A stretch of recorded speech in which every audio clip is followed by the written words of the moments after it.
மற்றவர்களுக்கு போதிக்கிற நீ உனக்கு நீ போதியாமல் இருக்கலாமான்னு வசனம் சொல்லுது இல்லையா? அதாவது நீங்க மற்றவங்களுக்கு நிறைய அட்வைஸ், சஜஷன், ஒப்பீனியன் இல்ல டீச்சிங் கூட மற்றவங்களுக்கு சொல்லுவீங்க. அதை நீங்க உங்களுக்கே ஃபர்ஸ்ட் டீச் பண்ணிக்கோங்க.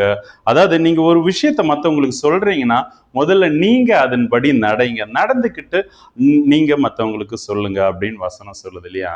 பவுல் அழகா நிருபத்துல எழுதி இருக்காரு, மற்றவனை குற்றவாளியாக தீர்க்கிற நீயே அந்த குற்றத்தை செய்கிறபடினாலாம் இருக்கு. அப்போ நம்ம எப்படி இருக்கும்? நம்மை நாமே நிதானித்து அறிந்தோமானால் நாம் நியாயம் தீர்க்கப்படும் வசனம் சொல்லுது இல்லையா? அப்போ நாம நியாயம் தீர்க்காதபடிக்கு நம்மளை நாமளே ஸ்கேன் பண்ணணும். அதுக்கப்புறம் தான் பிறருக்கு உபதேசம்ங்கிறது. அப்போ தேவன் ஒரு விஷயத்தை வெளிப்பாடா இருக்கட்டும், வசன காரியங்களா இருக்கும், நமக்கு சொல்லி கொடுக்கும்போது நாம அதன்படி நடக்கணும்.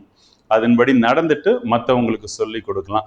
இல்லை நடக்கிறதுக்கு உண்டான அந்த முயற்சியில் ஸ்டெப், அந்த ப்ராசஸில் இருக்கும்போதே கூட நீங்கள் அதே விஷயத்த மற்றவங்களுக்கு சொல்லலாம்.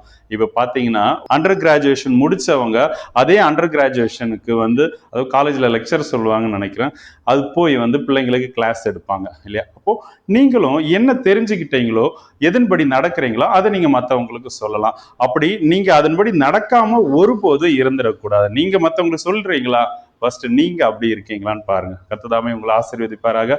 கர்த்தரோடு இருங்க, கர்த்தருக்காக இருங்க.